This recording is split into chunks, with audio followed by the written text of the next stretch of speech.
Well, it was 1985 that we started LCF, and then it was 1988 that Carol Graham really became, well, a really close friend of ours. Carol was on a real successful banking career track, and she was kind of unfulfilled, I think, to some degree.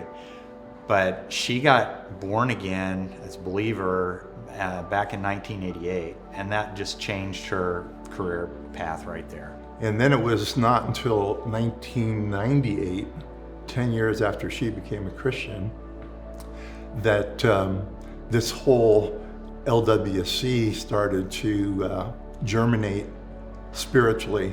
God just really put it on her heart when Kim shared that we were anticipate that a crisis pregnancy center would be birthed out of our church. I was giving a message on knowing your purpose, and Carol responded to that message.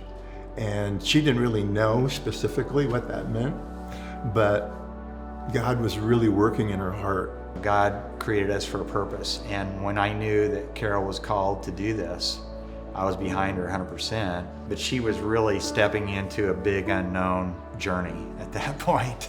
We were trying to figure out how many years ago that was that she got up before LCF and said, "Let me tell you my heart, let me tell you what God told me." And in the telling, it's like God said the same thing to me. When it became an opportunity to support it financially, we said, yeah, that seems like a really good idea for us. A couple years later, as she had delved into that, she went to a CareNet conference. This would have been in 2000. Came back really convinced that God was wanting her to do this, to do Liberty Women's Clinic on a daily basis. She was doing everything, in the beginning by herself. The next step I think that happened was when the doors opened 2 years after that in 2002 at 11 North Gallatin. And that was, took a considerable effort, a lot of volunteers, involved in that project to get the doors open, but that was a big milestone. But gosh, those early days, it was small staff. We all wore kind of many different hats. I can remember doing banquets, and as nurses, we'd be, doing centerpieces. I can remember we literally pushed the ultrasound machine down Kansas Street into Heritage Hall to do an ultrasound in our early banquets. I think the next thing was in 2006, there was a change, a transition from just providing counseling to these women and assistance into more of a medical configuration.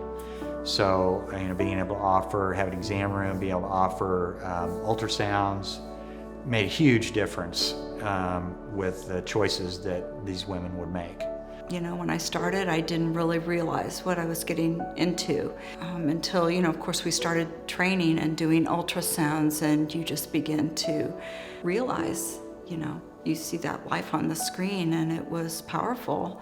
And of course, now we do see a lot of clients, and we are busy, and it's been a real journey.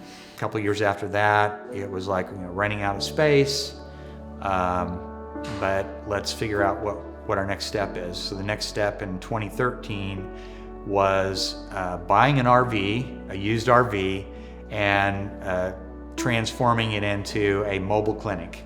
After that, I think was moving into this clinic right here, 4,500 square feet, which is triple the size of what they had been in.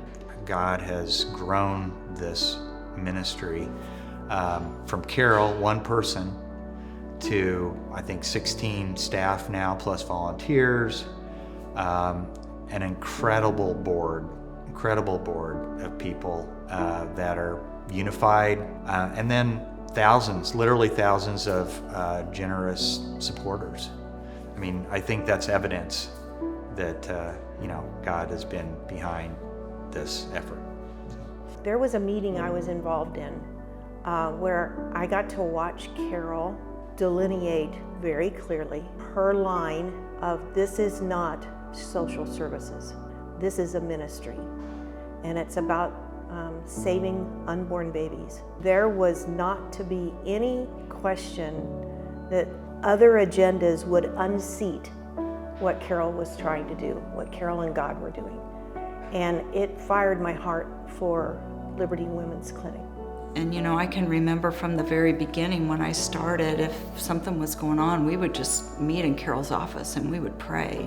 Carol was always a steady ship. I always said that about her. I can be kind of like this, and I'm pretty excitable, and then I can get down. I can just be all over, but Carol led things with a real steady just manner. There were many times over the years that she could have quit. And I think that anyone who's been in ministry for a long time has gone through those challenges, and they have to keep forging through the obstacles. If she didn't do that, LWC would not exist, and all that has evolved and the babies that have been saved from abortion would not have happened. We're not even going to know this side of heaven the true impact that this ministry has had, that Carol's had in particular. I can't really get my arms around it, quite honestly. There's a scripture about, God does amazing things, more than we can ask or imagine, and that is just the case here. Scripture says that God breathed into us His life, His Spirit. Life is God's heartbeat. There are life and death decisions made every day by the people that come here, the clients that come in. And what's more important than that? I guess the two greatest things are being born and being born again. And so I'm just so thankful for Carol and all the staff and everyone here at Liberty Women's Clinic. It was on Sanctity of Human Life Sunday in 1998 that I felt like God struck my spirit with lightning, and I knew that I was to lead the way in saving the unborn in our community. It took me a few days, but I gave my yes while I was stuck in traffic. It's just a reminder that God does use the ordinary. 25 years later, I'm still astounded by His faithfulness. He's walked us over mountains and through valleys. He's led the brokenhearted through our doors, and He's saved nearly 3,000 lives. It's been a tremendous honor to steward His vision and obey Him in this adventure. He's proven Himself 1,000-fold. I pass the baton to Jen with a heart of gratitude for all that He's done and for all that have joined in the battle for life. And my prayer for the future of this ministry is simple: that God guides and is glorified.